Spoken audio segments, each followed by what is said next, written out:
صدر ٹرمپ کی green land پر قبضے کی دھمکیوں کے بعد گرین لینڈ کے وزیر اعظم کا تازہ بیان سامنے آیا ہے۔ گرین لینڈ کے وزیر اعظم کا کہنا ہے کہ بس بہت ہو چکا، اب ہم مزید دباؤ برداشت نہیں کریں گے۔ ان کا کہنا تھا کہ امریکہ سے الحاق کے خواب ہمیں مزید گوارا نہیں۔ ان کا ملک مذاکرات کے لیے تیار ہے، لیکن مذاکرات مناسب چینل کے ذریعے اور احترام کے ساتھ ہونے چاہیے۔ ادھر فرانس نے بھی دوستوں گرین لینڈ کے ساتھ اظہار یکجہتی کیا ہے۔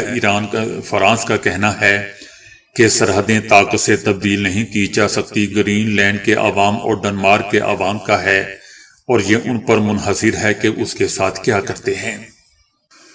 برطانیہ نے بھی گرین لینڈ پر قبضے کی امریکی دھمکی کو مسترد کر دیا ہے۔ برطانوی وزیر اعظم کا کہنا ہے کہ گرین لینڈ کے مستقبل کا فیصلہ کرنے کا حق وہاں کے عوام اور ڈنمارک کے حکمرانوں کا ہے۔ برطانیہ اس مسئلے پر ڈنمارک کے ساتھ کھڑا ہے۔ یاد رہے دوستوں کہ صدر ٹرمپ نے کہا تھا کہ امریکہ کو قومی سلامتی کے نقطہ نظر سے گرین لینڈ کی بہت ضرورت ہے۔ بھارتی ریاست گجرات کی مختلف عدالتوں کو بم دھماکوں کی دھمکیاں موصول ہونے پر جس کے بعد عدالتی کارروائیاں معطل کر دی گئی ہیں اور تمام عمارتیں خالی کروا لی گئی ہیں۔ گجرات کی ہائی کورٹ سمیت ریاست بھر کی کم از کم 6 عدالتوں کو 5 اور 6 جنوری کے دوران ای میل کے ذریعے بم سے اڑانے کی دھمکیاں موصول ہوئی تھیں۔ دھمکیاں موصول ہونے کے بعد سیکیورٹی ہائی الرٹ کر دی گئی ہے اور عدالتی کارروائیاں عارضی طور پر معطل کر دی گئیں اور عمارتیں خالی۔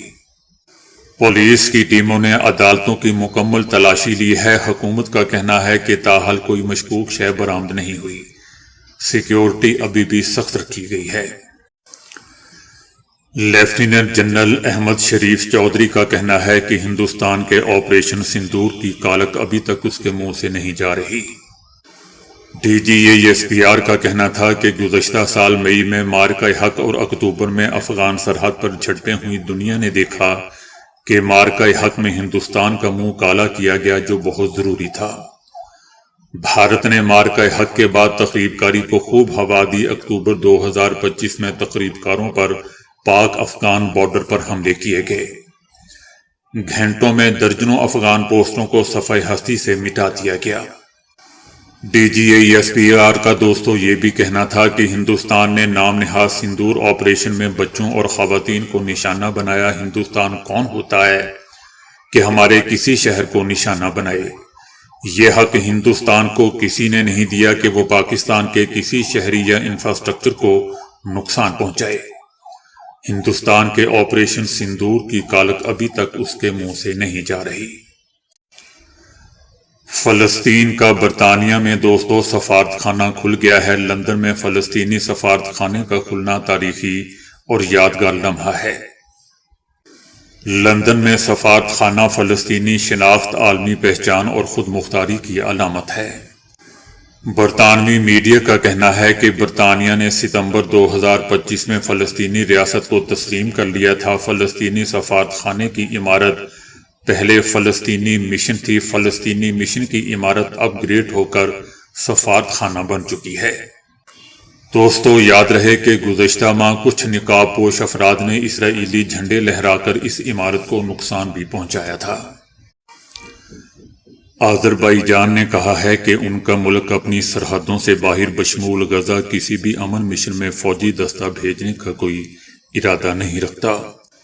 آذربائیجان کا کہنا تھا کہ ہم نے 20 سے زائد سوالات پر مشتمل ایک سوال نامہ تیار کر کے امریکی حکام کو دیا ہے، تاہم امن فورس میں شرکت کا کوئی منصوبہ زیر غور نہیں ہے۔ میں آذربائیجان سے باہر کسی بھی قسم کی عسکری کارروائی میں شرکت پر غور نہیں کر رہا، ایسا دوستو آذربائیجان کے صدر کا کہنا تھا۔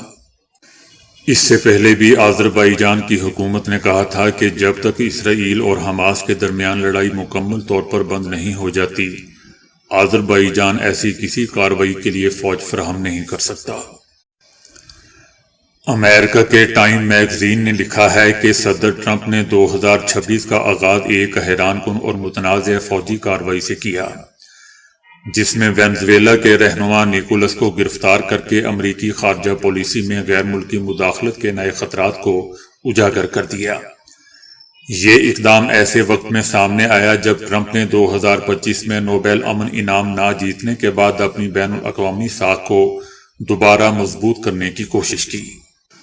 صدر ٹرمپ وہی سخت گیر حکمت عملی اختیار کر رہے ہیں جس کے خلاف وہ خود مہم چلاتے رہے، جس سے دنیا بھر میں تشویش پیدا ہوئی ہے کہ دیگر ممالک بھی ممکنہ ہدف بن سکتے ہیں۔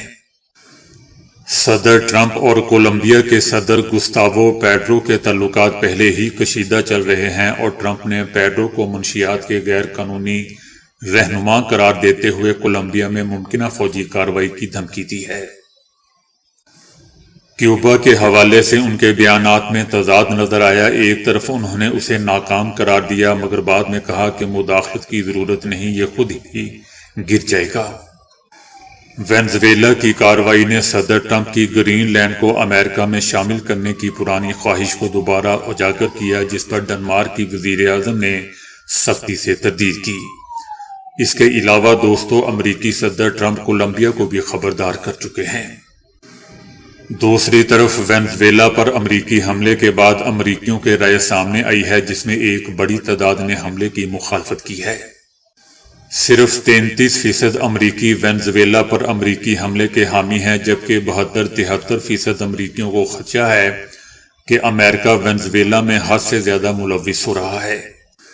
صدر ٹرمپ نے کہا ہے کہ امریکہ وینزویلا کے ساتھ حالت جنگ میں نہیں ہے، ساتھ یہ بھی واضح کر دیا کہ وینزویلا میں اگلے 30 دن کے دوران نئے الیکشن نہیں ہوں گے۔ صدر ٹرمپ کا کہنا تھا کہ ہم وہاں فوری طور پر انتخابات نہیں کروا سکتے، کیونکہ اس وقت عوام کے لیے ووٹ ڈالنا بھی ممکن نہیں۔ ہمیں پہلے ملک کو دوبارہ سنبھالنا ہوگا اور اس میں وقت لگے گا۔ ان کا یہ بھی کہنا تھا کہ امریکی فوج کو دوبارہ وینزویلا بھیجنے کے لیے قانون سازی کی کوئی ضرورت نہیں۔ وینزویلا کے توانائی کے شعبے کی بحالی کے لیے تیل کمپنیوں کی مدد کریں گے، جس پر بھاری سرمایہ کاری درکار ہوگی۔ صدر ٹرمپ کا کہنا تھا کہ ہم وینزویلا کی عوام کے ساتھ جنگ میں نہیں ہیں، ہم منشیات فروشوں کے خلاف جنگ میں ہیں۔ ایران میں جاری احتجاجی مظاہرے دوستو 26 صوبوں کے 78 شہروں تک پھیل چکے ہیں، جہاں مظاہرین اور سیکیورٹی فورسز کی جھڑپوں میں اموات کی تعداد 19 ہو چکی ہے۔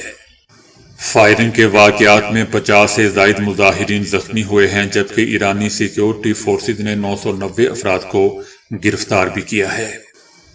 احتجاجی مظاہرے سخت سیکیورٹی اقدامات اور پولیس اور دیگر سیکیورٹی اداروں کی اضافی تعیناتی کے باوجود مسلسل پھیل رہے ہیں، جبکہ یونیورسٹیوں کے طلباء بھی احتجاجی سرگرمیوں میں بھرپور حصہ لے رہے ہیں۔ مظاہروں کو کم کرنے کے لیے پولیس اور سیکیورٹی فورسز نے فائرنگ آنسو گیس کا استعمال اور بڑے پیمانے پر گرفتاریاں کی ہیں۔ ادھر ایرانی حکومت نے احتجاج کا دباؤ کم کرنے کے لیے عوام کو آئندہ 4 مہینوں تک $7 ماہانہ الاؤنس دینے کا اعلان کر دیا ہے۔ حکومت کا کہنا ہے کہ احتجاج کرنے والوں کے جائز مطالبات ضرور ماننے چاہیے، غیر ملکی ایجنٹوں کی سازشوں کو ناکام بنایا جائے گا۔ روس اور چائنا نے وینزویلا پر امریکی چڑھائی پر شدید رد عمل دیتے ہوئے صدر نیکولس اور ان کی اہلیہ کو رہائی کا سختی سے مطالبہ کیا ہے۔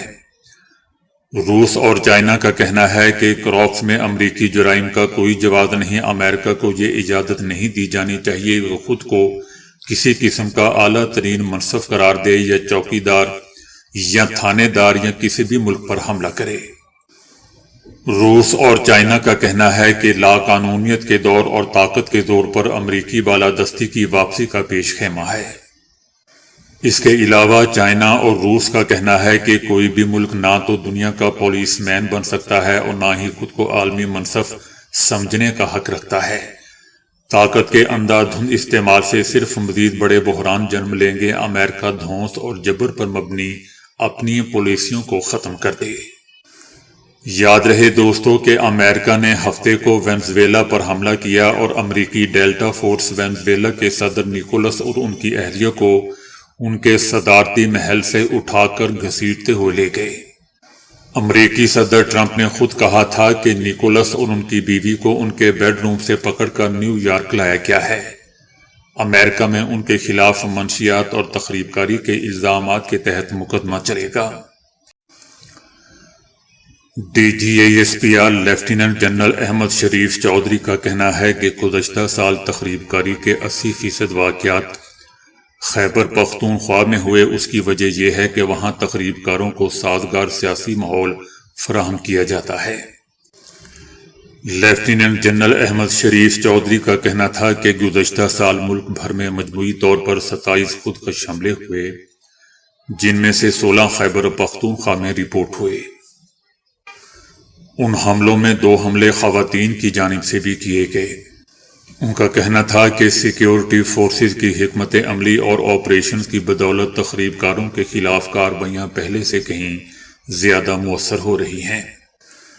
5 سال پہلے صورتحال یہ تھی کہ ایک تخریب کار کے مارے جانے پر 3 شہادتیں ہو رہی تھیں، جبکہ اب یہ تناسب بدل چکا ہے اور ایک شہادت کے مقابلے میں 2 سے زیادہ تخریب کار مارے جا رہے ہیں۔ ڈی جی اے ایس پی آر کا کہنا تھا کہ فتنۃ الخوارج اور فتنۃ الہندوستان کا گٹھ جوڑ افغانستان میں ہے۔ تمام تخریب کار تنظیمیں افغانستان سے کام کر رہی ہیں، ان کی وہاں پرورش کی جا رہی ہے۔ گزشتہ سال اکتوبر میں پاک افغان سرحد پر کشیدگی اسی وجہ سے ہوئی تھی۔ ان کا کہنا تھا کہ امریکہ کا چھوڑا گیا ساز و سامان افغان طالبان کے لیے دستیاب ہے اور بلیک مارکیٹنگ کے ذریعے مختلف تخریب کار تنظیموں تک جا پہنچا ہے۔ ڈی جی اے ایس پی آر نے سخت الفاظ استعمال کرتے ہوئے کہا کہ تخریب کاروں کا دین سے کوئی تعلق نہیں، انہیں ختم کرنا ہوگا اور ان کے خلاف کارروائی ناگزیر ہے۔